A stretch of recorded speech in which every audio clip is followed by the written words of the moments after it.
आनंद के जीवन में कई कठिनाइयां आई थीं। वह अपने परिवार के प्रति जिम्मेदार व्यक्ति थे, लेकिन छोटी छोटी बातों पर उनका क्रोध भड़क उठता था, जिससे उनके रिश्तों में अक्सर खटास आ जाती। एक दिन क्रोध की वजह से परिवार में झगड़ा हुआ और आनंद बहुत आहत हो गए। उन्हें लगा कि उनका क्रोध ही उनके जीवन में परेशानी का कारण बन रहा है। अगले ही दिन आनंद ने गौतम बुद्ध के पास जाकर अपनी समस्या बताई। बुद्ध ने उसे शांतिपूर्वक सुना और कहा, आनंद, क्रोध हमारे अंदर एक आग की तरह है। यह पहले हमारे ही भीतर जलती है, फिर दूसरों को जलाने की कोशिश करती है। इस पर विजय प्राप्त करने का पहला कदम है इसका अवलोकन करना। जब तुम क्रोधित हो तो सिर्फ उस क्रोध का निरीक्षण करो, उसे बिना किसी प्रतिक्रिया के देखो। आनंद ने बुद्ध के निर्देशों को ध्यान से सुना और इसका अभ्यास शुरू किया। पहले कुछ दिनों तक उन्हें लगा कि यह साधना बहुत कठिन है। हर बार क्रोध में आकर वह प्रतिक्रिया देते, लेकिन फिर उन्हें गौतम बुद्ध के शब्द याद आते, क्रोध का अवलोकन करो। धीरे धीरे उन्होंने महसूस किया कि क्रोध आने पर कुछ क्षण रुककर उस भावना को देखना उसे कमजोर बनाता है। कुछ दिन बाद एक घटना हुई। आनंद का छोटा भाई रवि उनके कपड़े उठाकर कहीं और रख देता है। आनंद का मन करता है कि उसे डांटे, लेकिन उसी समय उन्हें गौतम बुद्ध की सीख याद आई। उन्होंने कुछ गहरी सांसें ली और अपने मन में उठते क्रोध को बस देखना शुरू किया। धीरे धीरे उन्होंने खुद को शांत महसूस किया। इस बार वे रवि पर चिल्लाने के बजाय शांतिपूर्वक बोले, रवि, कृपया अगली बार मेरा सामान सही जगह पर रखना। उनके इस व्यवहार से रवि भी आश्चर्यचकित रह गया और उसने बिना कहे ही माफी मांग ली। इस एक घटना ने आनंद को दिखा दिया कि क्रोध को नियंत्रित करना संभव है। इस साधना से उन्हें अपने मन में शांति की एक हल्की झलक दिखी। धीरे धीरे उन्होंने देखा कि क्रोध में कमी आ रही है और इसके परिणाम स्वरूप उनके रिश्ते भी मधुर होने लगे। एक दिन आनंद बाजार में कुछ सामान खरीदने गए। वहां भीड़ में एक व्यक्ति उनसे टकरा गया और बिना माफी मांगे आगे बढ़ गया।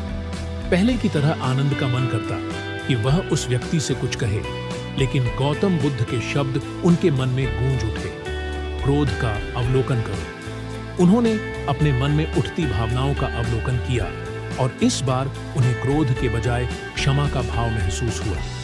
इस साधना से वह न केवल क्रोध को शांत कर पाए, बल्कि उन्होंने महसूस किया कि उनके मन में अब सहनशीलता भी बढ़ रही है। इस प्रकार धीरे धीरे आनंद ने अपने क्रोध पर विजय प्राप्त करना शुरू किया। हर स्थिति में क्रोध की भावना को बस देखना और उसे शांत होने देना उनकी आदत बनने लगी। कुछ समय बाद आनंद ने अपनी साधना के परिणाम गुरु बुद्ध को बताने का निर्णय लिया। वह बुद्ध के पास गए और बोले, गुरुजी, आपकी साधना ने मेरे जीवन को बदल दिया है। अब मेरा क्रोध पहले से बहुत कम हो गया है और मैं हर परिस्थिति में शांत रह पाता हूं। बुद्ध ने मुस्कुराते हुए कहा, आनंद, यह तो तुम्हारी यात्रा की शुरुआत है। क्रोध पर विजय पाकर तुमने अपने जीवन में पहला कदम रखा है, लेकिन अब तुम्हें अपने भीतर की ओर गहराइयों में उतरना होगा। तुम्हें अब ईर्ष्या और झूठ पर विजय प्राप्त करनी होगी। ये आदतें भी हमारी आत्मा के लिए घातक हैं। आनंद ने गुरु के शब्दों को गंभीरता से लिया और दूसरी आदत, ईर्ष्या, को त्यागने के लिए तैयार हो गए। क्रोध पर विजय प्राप्त करने के बाद आनंद ने महसूस किया कि उनके जीवन में थोड़ा अधिक संतोष और शांति आई है, लेकिन फिर भी कई बार वे दूसरों की सफलता या खुशी देखकर असहज हो जाते थे। यह उनके लिए एक नई चुनौती थी।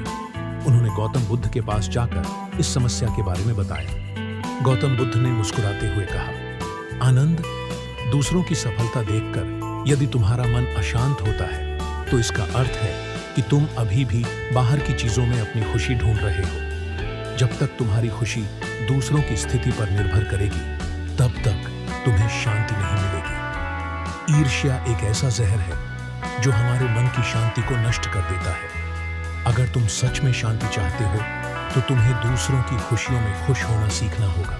बुद्ध की बातें सुनकर आनंद ने ठान लिया कि वे ईर्ष्या को त्याग देंगे। उन्होंने अपनी दिनचर्या में इस साधना को शामिल किया और प्रतिदिन अपने मन में उठने वाली ईर्ष्या की भावनाओं का अवलोकन करना शुरू किया। कुछ दिनों बाद आनंद के एक मित्र को एक बड़े कार्य में सफलता मिली। यह खबर सुनकर पहले तो आनंद के मन में ईर्ष्या उत्पन्न हुई। उनके मन में यह विचार आया कि मेरे पास यह सफलता क्यों नहीं है। लेकिन उसी समय उन्होंने गुरु बुद्ध के निर्देशों को याद किया।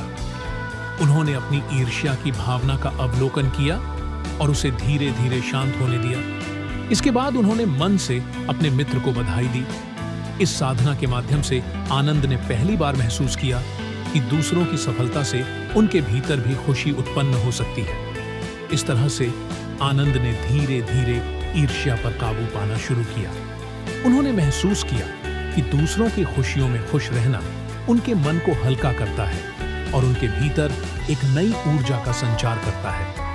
ईर्ष्या पर विजय प्राप्त करने के बाद गुरु बुद्ध ने आनंद को एक नई साधना पर ध्यान केंद्रित करने को कहा। उन्होंने कहा, आनंद, अब तुम्हें झूठ से दूर रहना है। झूठ केवल दूसरों को धोखा नहीं देता, यह तुम्हारे अपने मन को भी अशांत कर देता है। सत्य के मार्ग पर चलने से तुम्हारा मन स्वच्छ और शांत रहेगा। आनंद ने इस साधना को अपनाने का निश्चय किया, लेकिन यह साधना उनके लिए चुनौतीपूर्ण थी, क्योंकि कई बार झूठ बोलने की आदत इतनी स्वाभाविक हो चुकी थी कि उसे छोड़ना आसान नहीं था। एक दिन गांव में एक घटना हुई। आनंद से एक गलती हो गई थी और उनके मन में विचार आया कि इस गलती को छिपाने के लिए झूठ बोला जाए। लेकिन तभी गुरु बुद्ध के शब्द उन्हें याद आए, सत्य का पालन करो। आनंद ने साहस जुटाया और अपनी गलती को स्वीकार किया। पहले उन्हें लगा कि लोग उन्हें दोष देंगे, लेकिन जब उन्होंने सच बोला तो लोगों ने उनके साहस की सराहना की। इस अनुभव ने उन्हें सिखाया कि सत्य का पालन करना न केवल आत्मविश्वास बढ़ाता है, बल्कि दूसरों का भी सम्मान अर्जित कराता है। आनंद ने महसूस किया कि झूठ बोलना उन्हें भीतर से कमजोर बनाता है, जबकि सच बोलना उन्हें आत्मिक बल प्रदान करता है। धीरे धीरे उन्होंने झूठ से दूर रहना शुरू किया और हर परिस्थिति में सत्य का पालन करने का प्रयास किया। कुछ समय बाद आनंद ने अपनी साधना के अनुभव बुद्ध को बताने का निर्णय लिया। उन्होंने गुरु से कहा, आपकी शिक्षाओं ने मेरे जीवन को बदल दिया है। अब मैं ईर्ष्या और झूठ से मुक्त होकर अपने भीतर शांति का अनुभव कर रहा हूँ। मुझे महसूस हो रहा है कि जीवन में सच्ची खुशी दूसरों की खुशियों में और सच का पालन करने में है। गुरु बुद्ध ने मुस्कुराते हुए आनंद की बातों को सुना और कहा, आनंद, तुमने अपनी साधना में बहुत अच्छा कार्य किया है, लेकिन तुम्हारी यात्रा अभी भी अधूरी है। अब तुम्हें एक और महत्वपूर्ण आदत का त्याग करना है, भोग। जब तक हम अनावश्यक इच्छाओं और भोग की प्रवृत्ति से मुक्त नहीं होते, तब तक सच्चे सुख का अनुभव नहीं कर सकते। आनंद ने गुरु बुद्ध के शब्दों को ध्यान से सुना और आखिरी आदत को छोड़ने के लिए तैयार हो गए। गुरु बुद्ध ने आनंद को समझाया, आनंद, भोग का त्याग करना हमारी साधना का सबसे महत्वपूर्ण चरण है। बाहरी सुखों की चाहत हमें अपने भीतर के सुख से दूर कर देती है। जब तक तुम इन इच्छाओं के मोह में बंधे रहोगे, तब तक सच्चे सुख का अनुभव नहीं कर पाओगे। आनंद ने गुरु की बातों को गंभीरता से सुना और भोग विलास को त्यागने की साधना शुरू करने का निश्चय किया। उन्होंने अपने जीवन में छोटी छोटी चीजों को छोड़ना शुरू किया, जैसे अनावश्यक सामान, दिखावा और असंतोष के विचार। सबसे पहले आनंद ने अपने दैनिक जीवन को सरल बनाने का निश्चय किया। उन्होंने अपनी आवश्यकताओं को कम कर दिया और केवल उन वस्तुओं का प्रयोग करना शुरू किया जो वास्तव में जरूरी थी। धीरे धीरे आनंद ने महसूस किया कि इन अनावश्यक चीजों से छुटकारा पाने से उनके मन का बोझ हल्का होने लगा है। वह दिन प्रतिदिन स्वयं को साधारण जीवन में ढालते गए और बाहरी भोग की चीजों से अपना मन हटाते गए। अब उनके मन में कोई बाहरी सुख सामग्री की लालसा नहीं रह गई थी। उन्होंने अपनी ऊर्जा को भीतर की साधना में लगाने का संकल्प लिया। एक दिन आनंद ने अनुभव किया कि उनके भीतर एक नई ऊर्जा का संचार हो रहा है। जब उन्होंने बाहरी सुखों से ध्यान हटाया और अपने भीतर की ओर देखा, तो उन्हें एक अनोखी शांति का अनुभव हुआ। यह शांति पहले कभी नहीं मिली थी। उन्हें लगा जैसे उनके भीतर एक अदृश्य आनंद का स्रोत बह रहा हो, जो बाहरी चीजों पर निर्भर नहीं है। यह अनुभव उनके लिए एक नई शुरुआत का संकेत था। अब आनंद को सच्चे सुख की अनुभूति हुई और उन्होंने महसूस किया कि असली सुख बाहर नहीं बल्कि हमारे भीतर ही है।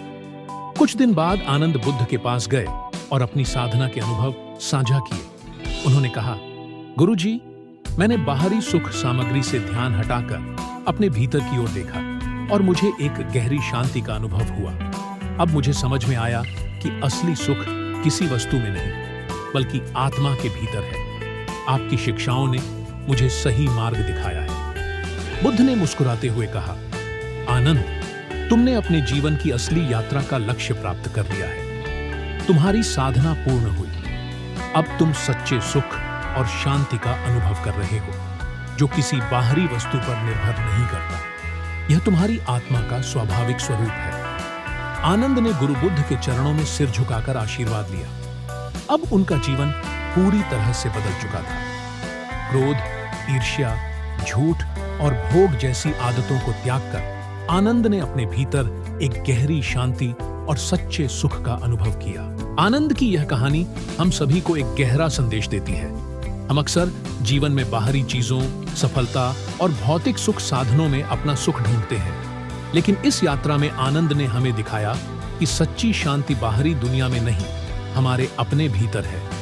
क्रोध, ईर्ष्या, झूठ और भोग, ये 4 आदतें हमारे मन को अशांत करती हैं और हमें आत्मिक विकास से दूर रखती हैं। गुरु बुद्ध की शिक्षाओं के मार्गदर्शन में आनंद ने इन्हीं आदतों को त्याग कर जीवन का सच्चा सुख पाया। उनका सफर बताता है कि बाहरी संघर्षों से कहीं अधिक चुनौतीपूर्ण हमारे भीतर के संघर्ष हैं। यदि हम इन आदतों पर विजय पा लेते हैं तो हमारे जीवन में भी वही शांति और आनंद आ सकता है जो आनंद को मिला। यह कहानी हमें प्रेरित करती है कि हम भी अपने जीवन में क्रोध, ईर्ष्या, झूठ और भोग की आदतों को पहचानें और उन्हें छोड़ने का प्रयास करें। जब हम अपने भीतर के संघर्षों को समझकर शांत मन से उनका सामना करेंगे, तभी हम सच्ची शांति का अनुभव कर पाएंगे। इस यात्रा में हम सभी आनंद की तरह अपने भीतर की यात्रा पर निकल सकते हैं। हमें बस अपने मन की ओर ध्यान देना है, अपने विचारों और भावनाओं का अवलोकन करना है और धीरे धीरे उन आदतों का त्याग करना है जो हमारे भीतर अशांति लाती हैं। आशा है आनंद की इस यात्रा ने आप सभी को भी अपने जीवन के एक नए दृष्टिकोण से परिचित कराया होगा। धन्यवाद।